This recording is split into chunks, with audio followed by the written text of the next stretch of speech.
this is where the meat and potatoes of the study are. Non-invasive positive pressure ventilation resulted in less peri-intubation hypoxemia. So I'm just going to say, just for ease of use, BiPAP. So the BiPAP group was 9% hypoxemia during the peri-intubation phase, versus the standard face mask oxygen group / BVM group was 19%. So quite a big difference.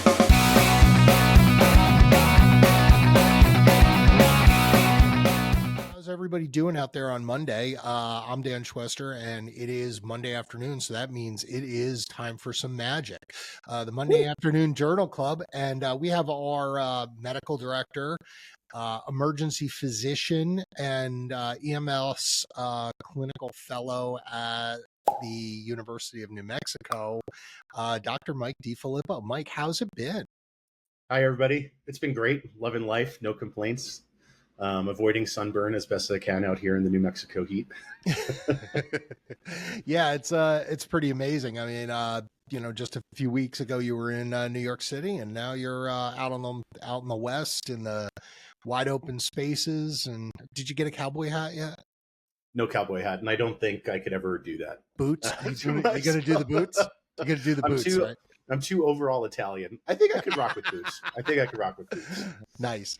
So you're going to be out there for how long? How long does a fellowship usually go for? 1 year. Okay, so 1 year, and then on to attending land, right? Correct. Yeah. Excellent.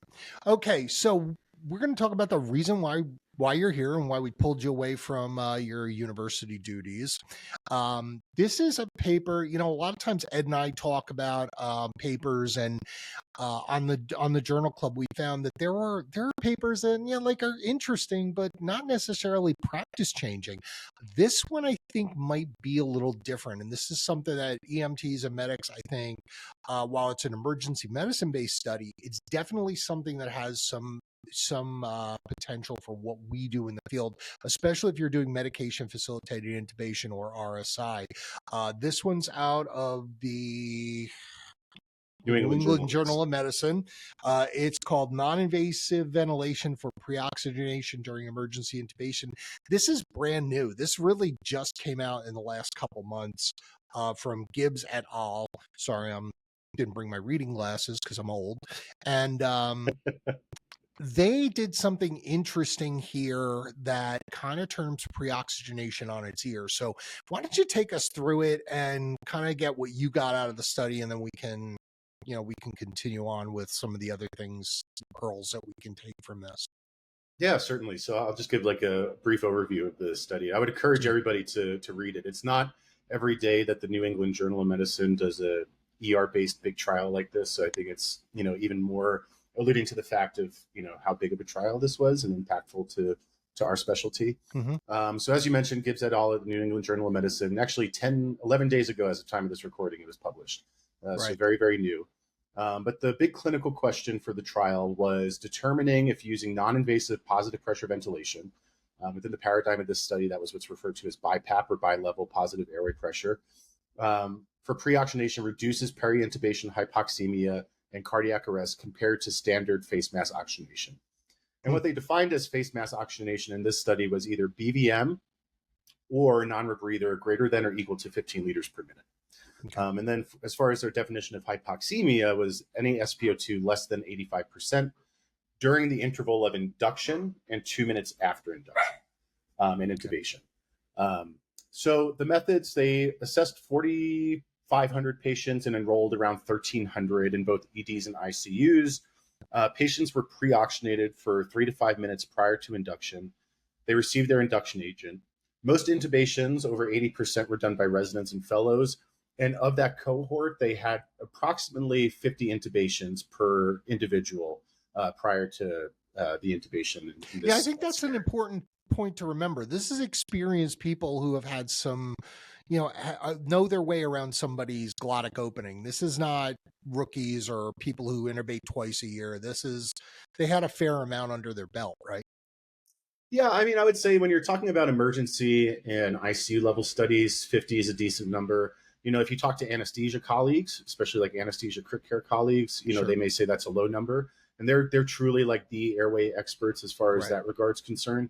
When I see this number of 50 intubations on average for the resident and fellow, What that tells to me is it a novice? I would say no, it's not a novice. Is it someone that's an experienced intubator? I think that's up for interpretation, but I would say it's important though that, this is not necessarily a study just done involving, top tier intubators. This is Right. somewhere between the novice intubator to the experienced intubator and really captures that large margin, I would say, of those folks that are staffing and intubating in the emergency departments and ICUs generally. Because who's staffing ICUs, who's staffing EDs for the most part, it's residents, it's fellows. Mhm. The people performing the intubations are anywhere going to be from, your paramedic intern who may be at a community ED site, overseen by a EM physician, all the way to, the attending. Majority of those are going to be the residents or fellows in most EDs and ICUs. So this was actually a really good part of the bell curve to take a look at of intubators. This is kind of like getting that middle of the road person that you would see in a wide variety of settings. I think so. And I think, just further extrapolating, putting the cart before the horse a little bit, when we're talking about EMS, EMS folks in general, just writ large within the United States, poor retention. You generally have a newer cohort of paramedics overall that are coming out there. So Mhm. this more so to me is why you can extrapolate this a lot easier to an EMS cohort. Because, 50 intubations, by the time you're done with your paramedic clinicals and stuff, you're probably around there. So your most independent practitioner in the EMS setting is going to be probably around there at this level of the resident or fellow that was included in the study. Okay. So let's see, going back to the methods. So most intubations were done by residents and fellows, which you discussed. They were pre-oxygenated for 3 to 5 minutes. So what involved the pre-oxygenation? Like I said, it was either non-invasive positive pressure ventilation or BVM/bag mask. Both groups could still use nasal prongs for high flow nasal cannula oxygenation throughout the entirety of the procedure. So getting down to the outcomes and findings. So this is where the meat and potatoes of the study are. Non-invasive positive pressure ventilation resulted in less peri-intubation hypoxemia. So I'm just going to say, just for ease of use, BiPAP. So the BiPAP group was 9% hypoxemia during the peri-intubation phase versus the standard face mask oxygen group / BVM group was 19%. So quite a big difference. And then severe hypoxemia, in which they decided as less than 70% of SpO2, was 2.4% in the BiPAP group and 5.7% in the standard oxygenation group. And then for me, this is the big ticket item. For me, the cardiac arrest rates were significantly lower in the BiPAP group as opposed to the standard oxygenation group. The BiPAP group was 0.2%. The standard oxygenation group was 1.1%. And then the other thing, I never remember really hearing this when I was a paramedic. I actually remember not caring much about aspiration, but it's something I've now cared a lot about as an emergency physician. The aspiration rates were similar between both groups. And why is that important? A lot of people will not jump to non-invasive positive pressure ventilation if there's a concern for aspiration. And, if this was seen as similar in both groups, then you could say it's really not a huge confounder in this particular subset of patients, which is the critically ill hypoxemic patient that's pending intubation. So, my trial insights and conclusions, I would say. So in summary, we had this trial that looked at hypoxemia and cardiac arrest rates in critically ill intubation patients in the ER and ICU. And they asked, is non-invasive positive pressure ventilation better than standard face mask? And overall, it did show clinical significance for reducing hypoxemia and reducing cardiac arrest incidents, and also had similar rates of aspiration amongst both groups. So, that's great for me as an emergency physician that's practicing in the ER, and great for ICU doctors that are practicing in ICUs. But the question is, what the F does this mean for EMS, right?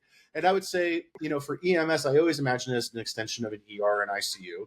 And I would say you can extrapolate this data to say non-invasive positive pressure ventilation within EMS cohorts of critically ill patients undergoing tracheal intubation in the field. Non-invasive positive pressure ventilation probably will reduce your rates of hypoxemia and reduce your rates of cardiac arrest. So, it's my clinical opinion. If you're not already, I would recommend using non-invasive positive pressure ventilation for your pre-hospital, critically ill, peri-intubation patients when feasible. There's lots of different scenarios I'm sure we can talk about where it's not feasible. But if you have the right setting, the right setup, and the equipment for you, I would say definitely use it. Yeah, that's interesting. That's kind of what I took from it too. I thought it was a good sample size. I thought it was set up pretty well. I thought the endpoints weren't, they weren't chasing them too much. It was kind of just well set up. The one thing that I noticed was they do talk about non-invasive ventilation, and they're talking about bilevel airway pressure or BiPAP, which is a function of a ventilator. because when you intubate and when you intubate in the ICU, you have a ventilator available. In the EMS world, look, some of us are really lucky. I have one. Other places have them. Other places may not have them. What some places do have, though, is I think most of the agencies and EMS agencies in the United States have understood the benefit of CPAP. Sure. And especially with the disposable CPAPs that are available on the market, I think that might be an option. So when I'm looking at this is maybe I don't have BiPAP yet, or they haven't rolled it out, or I'm not ready for it, but I know this will do better for my patient that is hypoxemic, is going to be potentially, and we know those are dicey intubations, right? Right on the edge of that curve of falling off into desaturation, cardiac arrest. We know that these are physiologically fragile patients, or we should be looking at them as such. Could we take these results in this study and go to our medical director and say, hey, doc, maybe we should be putting the CPAP mask on them before we start to intubate, with or without the high flow nasal cannula, which I think would probably just do even better because you're getting recruitment from the PEEP and you're getting the insufflation from the high flow nasal cannula. I think it just builds you a bigger reserve and it gets you where you want to be safer and more effectively. I would agree. So, I think not even talking about this study, just in general, I'm very big in the mantra resuscitate before you intubate. The laryngoscope can be a death weapon, like all these sorts of things. Like I adamantly believe those things. So when we're talking about CPAP versus BiPAP, right? I mean, the difference really is just BiPAP, bi meaning two, you have an inspiratory pressure and an expiratory pressure, and you're able to really adjust that driving pressure. CPAP just provides that constant or continuous positive pressure. And really, when you're talking about these critically ill peri-intubation patients, what's your primary concern? Your primary concern is really like shunt physiology causing hypoxemia. And really the answer for that, regardless of what sort of positive pressure system you're using, is PEEP. And both those, BiPAP and CPAP, give you PEEP, which is that positive and expiratory pressure. Most people will start a BiPAP on a 10/5 setting. Most CPAPs are defaulted to a 5, a PEEP setting. So, in that scenario, I think you're really not exchanging much or losing much, rather, on a BiPAP versus a CPAP. Clinically, I prefer BiPAP a little more, when I'm talking about, titrating, seeing how people are responding to treatments, and I'm monitoring them, for an hour or two while they're in the ED, and I'm monitoring blood gases and all those sorts of things. Mm-hmm. However, extant all of that, when I'm resuscitating somebody, am I really paying attention, especially if I've decided I'm going to be intubating, right? These are these patients. We've already decided we're intubating them. I'm not trying to save somebody from a tube where I may be aggressively changing BiPAP parameters and all these other sorts of things. I have decided I'm intubating. And what do I care about when I'm deciding I'm intubating somebody? I care about denitrogenating the lungs. I care about providing adequate PEEP to reduce atelectasis and give them more physiologic oxygen reserve, all those sorts of things. And I think, CPAP really focuses in on those two things. And if your organization, your pre-hospital organization, doesn't have a BiPAP ability and only has CPAP, fine. I think, for the purposes of what we care about in a patient we've already decided we're intubating, like I said, denitrogenating and recruitment as far as like reducing atelectasis and increasing physiologic oxygen reserve, CPAP, I think, does a fine job. Is it a great idea for a study down the road? Is there any like practical difference? For folks that may be listening, you may see this trial referred to as a pragmatic trial. And what that really means is it something I can use on an everyday basis? Like practically, is there a difference between BiPAP and CPAP in these patients that are critically ill that we've already decided we're intubating? I don't know. I would guess probably not, right? Because really the big thing we care about is denitrogenating and recruitment. And CPAP really does do that. Does BiPAP do it a little better?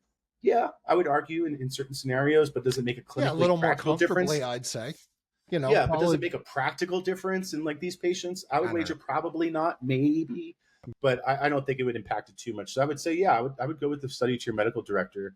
I think it at least warrants a conversation, because I think, like I said to you in our pre-roll to this, I'm going to be changing my practice. I have not been routinely using non-invasive positive pressure ventilation on every patient I'm going to be intubating, but now I will. Because really, I mean, hypoxemia, and what they used to measure hypoxemia in this was the SpO2. And we talked about this a little bit. SpO2, your pretest reliability or pretest probability of an SpO2, we've all thrown SpO2s out the window that we're like, I don't believe that, right? Like, Right. I've been bagging a patient, I'm at the head of the bed, I'm looking at the monitor, I'm like, I don't believe that pulse ox is like 36%. Like, that's not true. It doesn't have a good waveform. So that's some, variability of a limitation of the study, because there was an independent assessor that was looking at that. Fine. Does it reduce the number, make it look better overall with this study? Yeah, it does. And, clinically that does have impact, obviously, because we also saw rates of cardiac arrest and all that were low. That's really what I'm looking at in this study, is because, like, we've all had those patients, you RSI them and then they die. Right. So, it's Yeah. and it's not always a failure of resuscitation beforehand. It's a very high critically ill incident. You can do all the right things. Yeah. But, is this something that's an additional tool within your armamentarium to bring to the field to say, hey, I want to place this patient on CPAP before I intubate him, because there's this study that came out in the EDs and the ICUs that says non-invasive is more helpful. Even though they studied it with BiPAP, we have CPAP. I think it's reasonable to do that.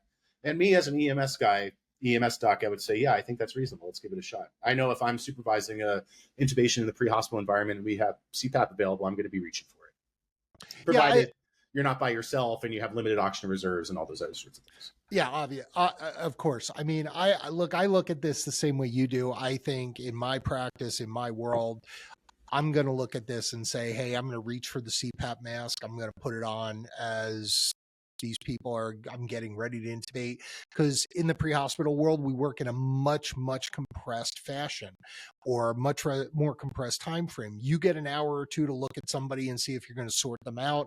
I get 5-10 minutes, maybe. And then I've got to make that decision. Are we doing this or not? Because that's where I have my things and that's where I have my resources. I think for me, this is going to change how I do things pre-hospitally. I'm going to reach for that CPAP mask. When we roll out BiPAP at our shop, I think this is something that I'm going to look at to do. I'm going to bring it to my medical director. I'm going to bring it to my clinical people and be like, hey, look, this is something that's really going to do some good things. There's a lot of upsides here. Better oxygenation, better intubation conditions physiologically. I was really impressed to see the big thing in this, that the rate of aspiration was no different than using a regular oxygen mask. Dan, truly, I remember when I was reading the article, I was like, oh shit. I don't know if I'm allowed to curse on our journal close. Oh, yeah, but I you was can. like, absolutely. Yeah, no, but I was like, dang, because that was my question. As soon as I was reading through the intro, I was like, I really wonder how the aspiration rates are, because sometimes, you get those patients who are like responsive enough where you could be like, they're not unresponsive, that they're totally excluded from a CPAP, but it's like, do I really want to let them sit in a room by themselves on BiPAP or whatever? It's like, when I'm in the ER, I tell the nurses, I was like, can we move them to a bed directly in front of me where I'm charting? So I do wonder. I would like to see maybe some more subgroup analysis or stuff. It may already be out there, and I just haven't seen it. I wonder if they further extrapolated down by mental status and all those sorts of things. If not, again, would be another good follow-up study. And I would say, again, to a listener that may be watching this or listening to this, the question may be, what about those patients that do have like a poor mental status? Would I be rushing to put them on, non-invasive or anything like that? Medicine, I don't think is black and white. If your patient is not actively vomiting and doesn't have an active airway obstruction, all the usual things, and you're going to be right there with them. I can at least say for me clinically, these patients where I've decided I'm intubating, I'm not leaving the bedside until the tube's in, they're on the ventilator, and they're stable for like 5-10 minutes after. That's when I finally leave the room. Because these are like high, incidence procedures for badness to happen. So all that being said, you're going to be right there. You're going to be able to intervene immediately. Mm-hmm. As long as they have a respiratory driving and you don't need to assist ventilations with a bag valve mask, I would say give it a shot. If they're spontaneously ventilating and they look like they're taking a good volume, it's not going to, hurt them, at least for this study. There may be more studies that need to come out to truly, further delineate, aspiration events. But, if it was a patient in front of me, I would say go for it. Just try it, but be ready to intervene though. And that again harkens back to the idea, have all your stuff ready beforehand. You want to resuscitate before you intubate. You want to get your suction set up. You want to get your, alternate airway stuff set up. All of this does not happen within a vacuum. This happens within the context of a crazy busy resus in the back of the ambulance, in a resus bay, on the side of a road, wherever. That set yourself up for success beforehand. And like I said, this is just another tool to have within your toolbox to optimize successful RSI or successful DSI, whatever. Yeah, and remember when we're doing this, it's not in the ED where you're putting somebody on BiPAP and you may get called away from the bedside. We're 1-to-1, or we're sometimes 2-to-1, 3-to-1, 4-to-1 care ratio. There's 4 people looking at this patient. I don't know that there pre-hospitally there's a real risk of aspiration there, because again, once it starts, you're there to intervene. What's your thought on, I know we're closing up, but one more thing. So I might get questions from somebody, well, could we maybe avoid aspiration by prophylactically dosing with an antiemetic? I don't think there's anything wrong with that. Okay. It's not part of my clinical practice. That being said, though, if someone's vomiting or they're dry heaving or something like that, Definitely. absolutely slug them. I'm serious. I just slug them with Zofran right off the bat, provided their QTC is not 6 million. Yeah, exactly. And even then, like most patients, fine unless they're on a bunch of QTC prolonging medication. But I think that's a good question though. I wonder if just prophylactic Zofran may be better for your questionable mental status patient, right? That patient we were talking about, where maybe another EMS study. Yeah. But I think, like I said, meat and potatoes of this article, daddy's intubating, daddy wants his non-invasive positive pressure ventilation. Nice. Good way to finish it up. Mike DeFilippo. Daddy wants his intubation. Daddy wants his NIV. Nice. Thanks for having me, Dan. I appreciate it. It was a fun time. Mike, it's always good to have you on the show. Good luck with all your fellowship stuff. And we're going to have you back. Obviously, you're a part of the team. So hopefully we'll get you back on more MAJCs in the near future. So for the Overrun, I'm Dan Schwester and Dr. Mike DeFilippo. And this has been Monday Afternoon Journal Club. Thanks for coming. Have a great one, folks.